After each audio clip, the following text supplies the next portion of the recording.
ഉസ്താദ് ഇവിടെ എങ്ങനെയാണ് ജനങ്ങളുടെ മുമ്പിലേക്ക് ഇറങ്ങി നടന്നിട്ട് ജനങ്ങളുടെ മുമ്പിലേക്ക് ഒരു യാത്ര സംഘടിപ്പിച്ചിട്ട് ജനങ്ങളുടെ മുമ്പിലേക്ക് പോസ്റ്റർ വിപ്ലവം നടത്തിയിട്ട് ജനങ്ങളുടെ മുമ്പിലേക്ക് ഭൗതികമായ സാമ്പത്തിക വിപ്ലവം നടത്തിയിട്ട് ഒരു സ്വീകാര്യത വാങ്ങിയതാണോ? അല്ല. പിന്നെയോ അവിടുത്തെ പരിശുദ്ധമായ സ്വകാര്യ ജീവിതത്തിലേക്ക് ഇറങ്ങി ചെല്ലുമ്പോൾ 93 കൊല്ലം ജീവിച്ചിട്ട് ഒരു തവണ പോലും കഅബാലയത്തിന്റെ ഭാഗത്തേക്ക് തുപ്പിയിട്ടില്ല എന്ന് പറയാനുള്ള ഒരു മഹത്വം കണ്ണിയത്ത് ഉസ്താദിനുണ്ടായിരുന്നു. ജീവിതത്തിൽ ഒരു കറാഹത്ത് പോലും ചെയ്തിട്ടില്ല. ആ കണ്ണിയത്തിനെതിൽ കേസ് കൊടുത്തവർ, കേസ് കൊടുപ്പിച്ചവർ, അതിൽ ആനന്ദം കണ്ടെത്തിയ ആളുകൾ ഒന്ന് കൃത്യമായി പറയട്ടെ. ജീവിതത്തിൽ ഒരു കറാഹത്തും ചെയ്തിട്ടില്ല എന്നുള്ള വിഷയത്തിലേക്കൊന്നും നിങ്ങളോട് പറയാൻ ഞങ്ങൾ ആവശ്യപ്പെടുന്നില്ല. ഒരു ഹറാമ് ചെയ്യാത്തൊരു ദിവസം നിങ്ങൾ ജീവിതത്തിൽ ഉണ്ടോ ഇല്ലേ? ഒന്ന് തുറന്നു പറ. ഒരു ഹറാമ് ചെയ്യാത്ത ഒരു ദിവസമെങ്കിലും ഉണ്ടോ ഇല്ല? തുറന്നു പറ. അവിടെയാ മനുഷ്യന്റെ പരിശുദ്ധിയെ മനസ്സിലാക്കേണ്ടത്. അവിടെയാണ് പിശാചിനെയാണോ തൃപ്തിപ്പെടുത്തുന്നത്, അല്ലാഹുവിനെയാണോ തൃപ്തിപ്പെടുത്തുന്നത് എന്ന് മനസ്സിലാക്കേണ്ടത്. വംതാസുൽ യൗമ അയ്യുഹൽ മുജ്രിമൂൻ അലം അഅ്ഹദ് ഇലൈക്കും യാ ബനി ആദമ അല്ലാ തഅബ്ദു ശൈത്വാൻ ഇന്നഹു ലക്കും അദുവ്വുൻ മുബീൻ വഅൻ ഇഅ്ബുദൂനി ഹാദാ സിറാത്തുൻ മുസ്തഖീം. അല്ലാഹു റബ്ബുൽ ഇസ്സത്ത് പറഞ്ഞില്ലേ, പിശാചിന്റെ പിന്നാലെ പോകണ്ട എന്ന് നിന്നോട് പറഞ്ഞിട്ടില്ലേ? എന്നെ ആരാധിച്ച്, എന്നെ ഭയപ്പെട്ട്, എന്നെ വഴിപ്പെട്ട് ജീവിച്ചോ, ആദാ സിറാത്തുൻ മുസ്തഖീം, ഇതാണ് മുസ്തഖീമായ വഴി എന്ന് പറഞ്ഞിട്ടില്ലേ? എന്ന് നാളെ മഹ്ശറിൽ വെച്ച് ചോദിക്കില്ലേ? ആ ചോദിക്കുന്നതിനെ കുറിച്ചുള്ള ഒരു ചിന്തയുണ്ടെങ്കിൽ കണ്ണിയത്ത് ഉസ്താദ് ജീവിച്ചതുപോലെ ജീവിക്കാനാകൂ, ശംസുൽ ഉലമായി തങ്ങൾ ജീവിച്ചതുപോലെ ജീവിക്കാനാകൂ, ശിഹാബ് തങ്ങൾ ജീവിച്ചതുപോലെ ജീവിക്കാനാവൂ. ഇവിടെ അല്ലാഹുവിനെ ഭയപ്പെട്ട് ജീവിക്കണം എന്ന ഒരു വിചാരമാണ് ഈ സദസ്സിൽ നിന്ന് ഇവിടെ പറയുമ്പോൾ നമുക്ക് കൊണ്ടുപോകാൻ കഴിയേണ്ടത്. അല്ലാഹു തൗഫീഖ് നൽകുമാറാവട്ടെ. മറ്റൊന്നും നമുക്ക് ആവശ്യമില്ല. ലോകത്തോട് ഇന്ന് ഞാൻ വിട പറയേണ്ടി വന്നാൽ, ഇന്ന് മരിക്കേണ്ടി വന്നാൽ ആർക്കാണ് ഇത് അല്ല എന്ന് പറയാൻ കഴിയുക?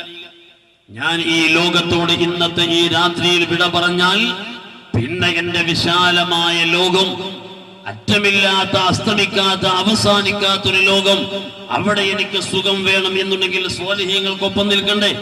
മഹാന്മാരാകുന്ന പണ്ഡിതന്മാർക്കൊപ്പം നിൽക്കണ്ടേ? ഇവിടെ വെച്ച് എന്റെ പ്രിയപ്പെട്ട മുഅ്മിനെ പഠിച്ചോ, ശംസുൽ ഉലമായി ഖദ്ദസല്ലാഹു സിർറഹുൽ അസീസ് തങ്ങളടക്കമുള്ള മശായിഖുമാരെ സ്നേഹിക്കുമ്പോൾ, ഔലിയാക്കളെ സ്നേഹിക്കുമ്പോൾ, മഹാരഥന്മാരാകുന്ന സ്വാലിഹീങ്ങളെ സ്നേഹിക്കുമ്പോൾ അതിലൂടെ നമുക്ക് ലഭിക്കാൻ പോകുന്നത് നാളെ റബ്ബിന്റെ മുമ്പിലേക്ക് എത്തിച്ചേരാനും ആ റബ്ബിന്റെ പരിശുദ്ധമായ സാമീപ്യം ഒന്ന് ലഭിക്കാൻ, ആ റബ്ബിന്റെ ലിഖാ ലഭിക്കാനുള്ള സാഹചര്യമാണ്. എന്നല്ലാതെ സ്വാലിഹീങ്ങളിലേക്ക് അടുത്തു കഴിഞ്ഞാൽ ഇവിടെ ദുനിയാവ് ധാരാളം ലഭിക്കും എന്ന് ഒരാളും വിചാരിക്കേണ്ടതില്ല. കാരണം സ്വാലിഹീങ്ങളെ നേതാവ് അഷ്റഫുൽ ഖൽഖ് ത്വാഹ റസൂലുള്ളാഹി സ്വല്ലല്ലാഹു അലൈഹി വസല്ലമ തങ്ങൾക്ക് ഒരു റൊട്ടിയുടെ കഷ്ണമാണ് അവിടുത്തെ മകളാകുന്ന ഫാത്തിമ റളിയല്ലാഹു അൻഹ നൽകുന്നത്. ആ സമയത്ത് ബഹുമാനപ്പെട്ട ഫാത്തിമ ബീവിയോട് അവിടുത്തെ പ്രിയപ്പെട്ട പിതാവ്, ഈ ഉമ്മത്തിന്റെ നായകൻ മഹാനാകുന്ന നബി സല്ലല്ലാഹു അലൈഹി വസല്ലമ തങ്ങൾ പറയുന്നത്, മോളെ 4 ദിവസമായി ആദ്യമായി ഈ ഉപ്പയുടെ വയറ്റിലേക്ക് ചെല്ലുന്ന ഭക്ഷണം ഇതാണ് എന്ന് പറഞ്ഞ ആ പട്ടിണി കിടന്ന നേതാവ്, ആ നേതാവിന്റെ കൂടെ കൂടിയാൽ, ആ നേതാവിന്റെ അനുയായികൾക്കൊപ്പം നിന്നാൽ, സ്വഹാബത്തിനൊപ്പം നിന്നാൽ, സ്വാലിഹീങ്ങൾക്കൊപ്പം നിന്നാൽ ദുനിയാവിലെ സുഭിക്ഷത എന്ന് പറയുന്ന ഒന്ന് കിട്ടണം എന്നില്ല. അത് പ്രതീക്ഷിക്കേണ്ടതൊന്നുമില്ല. അല്ലാഹുവിന്റെ പരിശുദ്ധ ഹബീബിന്റെ ഷഅർ മുബാറക് സൂക്ഷിച്ച എത്രയോ മഹത്തുക്കൾ ഉണ്ടായിരുന്നു. പക്ഷെ അവരൊന്നും അതുകൊണ്ട് സമ്പാദിച്ചു എന്ന് ചരിത്രത്തിൽ കാണുന്നില്ല. ഖാലിദ് ബിൻ വലീദ് റളിയല്ലാഹു അൻഹു, അഹ്മദ് ബിൻ ഹംബൽ റളിയല്ലാഹു അൻഹു, ചരിത്രത്തിൽ തുല്യതയില്ലാത്ത പണ്ഡിതന്മാരുടെ വലിയ പട്ടിക വായിക്കാൻ കഴിയും. മുസ്തഫ നബി സല്ലല്ലാഹു അലൈഹി വസല്ലം തങ്ങളുടെ ശരീരത്തിൽ നിന്ന് പിരിഞ്ഞു വന്ന ഒരു മുടി കയ്യിൽ പിടിച്ചുകൊണ്ട് നടന്നവർ, കുപ്പായത്തിന്റെ ഉള്ളിൽ തുന്നിപ്പിടിപ്പിച്ചവർ, തൊപ്പിക്കകത്ത് വെച്ചവർ, ഞാൻ മരിച്ചു കഴിഞ്ഞാൽ എന്റെ കഫൻ തുണിയിൽ ഈ മുടിയൊന്ന് വെച്ചിട്ട് വേണം എന്നെ ഖബറിലേക്ക് കൊണ്ടുപോയി വെക്കാൻ എന്ന് പറഞ്ഞവർ ഒരു നയാ പൈസ അതിന്റെ പേരിൽ സമ്പാദിച്ചിട്ടില്ല. ഒരു മുടിയുടെ പേരിൽ പണം വരുന്നുണ്ടെങ്കിൽ അപ്പോൾ പഠിക്കണം, ഇത് ത്വാഹ റസൂലുള്ളാഹി സ്വല്ലല്ലാഹു അലൈഹി വസല്ലം തങ്ങളുടെ മുടി അല്ല എന്ന് പഠിക്കണം. പഠിക്കുന്ന യാതൊരു സംശയക്കാര്യത്തിലില്ല. കാരണം അള്ളാഹുവിന്റെ പരിശുദ്ധ ഹബീബിലൂടെ ഈ ഉമ്മത്തിന് ദുനിയാവല്ല അള്ളാഹു ഇവിടെ സമ്മാനിക്കാൻ തീരുമാനിച്ചത്. അള്ളാഹു നൽകുന്നത് പരിശുദ്ധമായ ഈമാനായിരുന്നു, പരിശുദ്ധമായ ഇഖ്ലാസായിരുന്നു. ആ സലാമത്തിന്റെ ഈമാൻ ലഭിക്കാൻ ആവശ്യമുള്ള ആളുകൾ നബി സല്ലല്ലാഹു അലൈഹി വസല്ലമ തങ്ങളുടെ മുടി കയ്യിൽ കിട്ടിയാലും കയ്യിൽ കിട്ടിയിട്ടില്ലെങ്കിലും അത് സമ്മതിക്കണം. നാം അതുകൊണ്ടല്ലേ സമ്മതിക്കുന്നത്. ലോകത്ത് എവിടെയാണ് അഷ്റഫുൽ ഖൽഖ് ത്വാഹ റസൂലുള്ളാഹി സ്വല്ലല്ലാഹു അലൈഹി വസല്ലമ തങ്ങളുടെ മുടിയുള്ളത്? ആ മുടിയുടെ ഹക്ക് കൊണ്ട് ദുആ ചെയ്യാൻ നാം ബാധ്യസ്ഥരാണ്.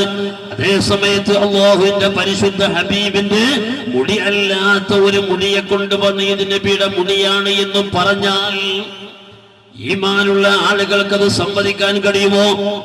ഈ ഉമ്മത്തിൽ പഠിക്കണം. 900-ൽ വരുന്ന മഹല്ലത്തിന്റെ മഹാനാകുന്ന ഖാദിയാണ്, മഹാനാകുന്ന സയ്യിദ് ഹൈദർ അലി ശിഹാബ് തങ്ങൾ, അല്ലാഹു ദീർഘായുസ് പ്രദാനം ചെയ്യുമാറാവട്ടെ. എന്നതുപോലെ റഈസുൽ ഉലമായി കാളമ്പാടി ഉസ്താദ്, അല്ലാഹു ദീർഘായുസ് പ്രദാനം ചെയ്യുമാറാവട്ടെ. സയ്യിദുൽ ഉലമായി ചെറുശ്ശേരി ഉസ്താദ്, അല്ലാഹു ദീർഘായുസ് നൽകുമാറാവട്ടെ. ഈ ഉമ്മത്തിനെ നയിച്ചു കൊണ്ടിരിക്കുന്ന പണ്ഡിതന്മാർ, ഈ ഉലമാ എന്താണോ പറയുന്നത് അതാണ് പരിശുദ്ധമായ ദീൻ എന്ന് മനസ്സിലാക്കുന്ന പരലക്ഷം ജനങ്ങൾക്ക് മുമ്പിലൂടെ ഒരാള് ഒരു മുടി കയ്യിൽ പിടിച്ച് ഇത് നബിയുടേതാണ് എന്ന് പറയുമ്പോ സത്യം ബോധ്യപ്പെടുത്തി കൊടുത്തിട്ടില്ല എന്നുണ്ടെങ്കിൽ നാളെ പടച്ച റബ്ബിന്റെ മുമ്പിൽ നിൽക്കേണ്ടി വരുമെന്ന് ചിന്തിച്ചപ്പോ മഹാനാകുന്ന പാണക്കാട് തങ്ങൾ വിളിച്ചു പറഞ്ഞു, ഈ മുടി വ്യാജ മുടിയാണ്, ആ മുടിയുമായി വരുന്ന ആള് വ്യാജരാണ്, അവർ നേതൃത്വം കൊടുക്കുന്ന സമസ്ത വ്യാജ സമസ്തയാ. പാണക്കാട് തങ്ങൾ പ്രഖ്യാപിച്ചത് ഭൗതികമായ നേട്ടത്തിന് വേണ്ടിയല്ല. കേരളത്തിന്റെ സാഹചര്യം വെച്ച് പറയുമ്പോ ഇന്ത്യൻ യൂണിയൻ മുസ്ലിം ലീഗ് എന്ന് പറയുന്ന രാഷ്ട്രീയ സംവിധാനത്തിന്റെ അമരത്തിരിക്കുന്ന പാണക്കാട് തങ്ങള് ഈ സത്യം പറയാതിരുന്നാൽ ഒരു 4 വോട്ട് കിട്ടുമെന്ന കാര്യം ഉറപ്പാണല്ലോ. എനിക്ക് വോട്ടല്ല വേണ്ടത്, ദുനിയാവല്ല വേണ്ടത്. പാണക്കാട് സയ്യിദ് അവർകൾ ഈ ലോകത്തോട് പ്രഖ്യാപിച്ചിട്ടുണ്ടെങ്കിൽ അതിന്റെ മഹത്വം പഠിച്ചോ. ശംസുൽ ഉലമയുടെ ദർസിൽ പഠിച്ച പണ്ഡിതരാണ് പാണക്കാട് ഹൈദർ അലി ശിഹാബ് തങ്ങള്. ഹൈദർ അലി ശിഹാബ് തങ്ങൾ ആരുടെ ദർസിലാ പഠിച്ചത്? പഠിക്കണം.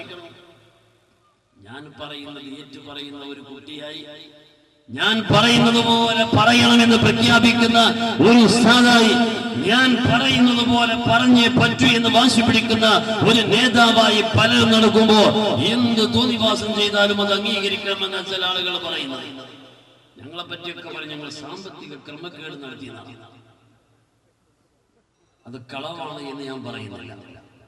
കാരണം കാന്തപുരത്തിന്റെ ഒരു സാമ്പത്തിക ക്രമമുണ്ട്, ആ ക്രമത്തിന് എതിര് ഞങ്ങൾ ചെയ്തിട്ടുണ്ട്. അത് അവർ പറഞ്ഞത് സത്യമാണ്.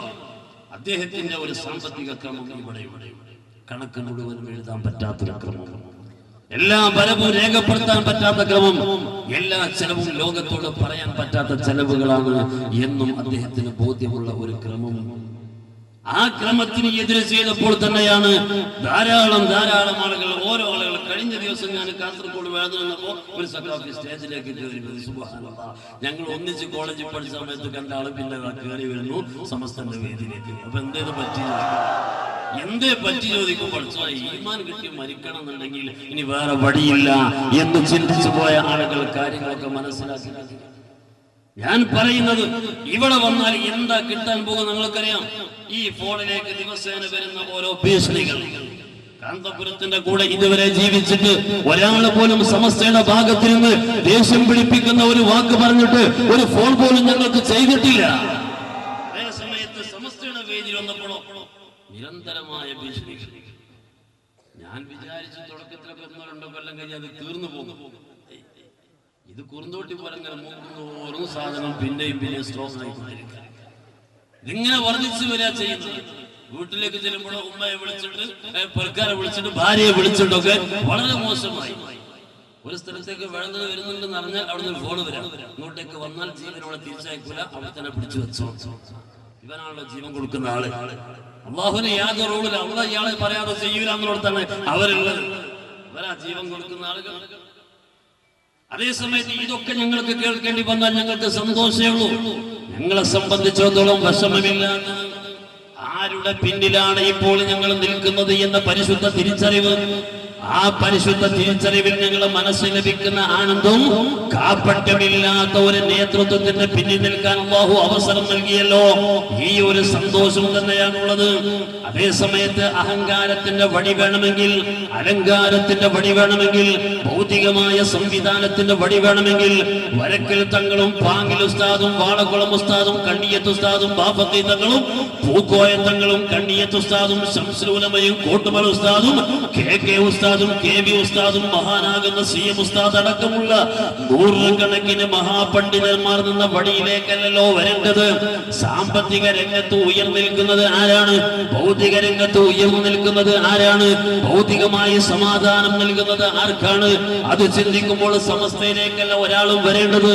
പക്ഷേ കഴിഞ്ഞ 26-ാം തീയതി കൂരിയാട് വരക്കൽ തങ്ങൾ എന്ന് പറയുന്ന മഹാനാകുന്ന പണ്ഡിതന്റെ നാമധേയത്തുള്ള നഗരിയിൽ മമ്പുറന്തങ്ങളെ കാലിന്റെ ചുവട്ടിൽ കേരളത്തിലെ, തമിഴ്നാട്ടിലെ, കർണാടകയിലെ മഹാപണ്ഡിതന്മാരടക്കമുള്ള ജനങ്ങൾ, പല ലക്ഷം ജനങ്ങൾ ഒരുമിച്ച് കൂടി അവർ മുഴുവനും അവിടേക്ക് വന്നത് എന്തിനായിരുന്നു? കാളമ്പാടി ഉസ്താദിൽ നിന്ന് റബ്ബനാ ആതിനാ ഫിദ്ദുനിയാ ഹസന വഫിൽ ആഖിറതി ഹസനതും വഖിനാ അദാബന്നാർ.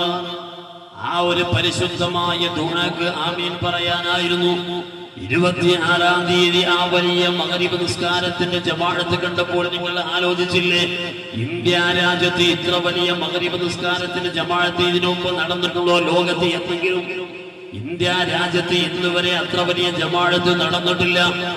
ആ വലിയ ഒരു ജമാഅത്ത് നിസ്കാരത്തിന് സംബന്ധിക്കാൻ, കാളമ്പാടി ഉസ്താദിന്റെ ദുആയിലൊന്ന് സംബന്ധിക്കാൻ, ചെറുശ്ശേരി ഉസ്താദിന്റെ പരിശുദ്ധമായ വഴലൊന്ന് കേൾക്കാൻ, പാണക്കാട് സയ്യിദ് അവകളുടെ പരിശുദ്ധമായ പ്രഖ്യാപനമൊന്ന് മാറോട് ചേർത്ത് വെക്കാൻ ഈ ഉമ്മത്തിന് താല്പര്യം ഉണ്ടായിട്ടുണ്ടെങ്കിൽ അത് ദുനിയാവിന് വേണ്ടിയല്ല. വൽ ആഖിറതു ഖൈറും വ അബ്ഖാ ഖാല അല്ലാഹു അസ്സ വജൽ. ദുനിയാവല്ല മക്കളെ, ആഖിറം തന്നെയാണ് വലുത് എന്ന് പഠിപ്പിക്കാനാണ് SKSSFന്റെ പരിശുദ്ധമായ പതാക മാറോട് ചേർത്ത് വെച്ച് നടക്കുമ്പോ നേരത്തെ ഒരു ചെറുപ്പക്കാരൻ വലിയ ഒരു പതാകയുമായി ഇതിലൂടെ ഇങ്ങനെ ചുറ്റുന്നത് കണ്ടപ്പോ നമ്മുടെ മനസ്സിന് വല്ലാത്തൊരു സന്തോഷം വന്നില്ലേ?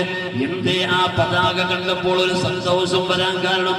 ശംസുൽ ഉലമാഇ തങ്ങളാണ്, സയ്യിദ് സ്വാദിഖ് അലി ശിഹാബ് തങ്ങളുടെ കയ്യിലേക്ക് ആ പതാക നൽകുന്നത്. ആ പതാക എവിടെ കണ്ടാലും ഔലിയാക്കൾ ഏൽപ്പിച്ച പതാകയാണ്. ആകാശത്തുമേലും ഭൂമിക്കൂത്താഴെയും അവരെ കോടി നീളം അതീരെയുള്ളോവർ.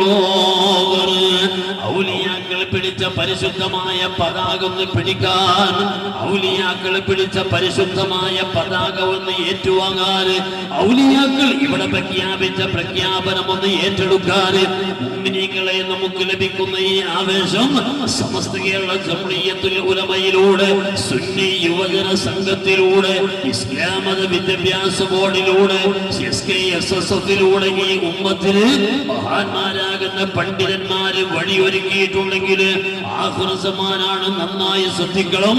അമലുകൾ അധികം ചെയ്യാൻ പറ്റുന്ന ഒരു കാലം അല്ല ഇത്. അബൂ ഹുറൈറ റളിയല്ലാഹു അൻഹു ഒരു ദിവസം 1000 റക്അത്ത് നിസ്കരിച്ചിരുന്നു ചരിത്രത്തിൽ കാണാം.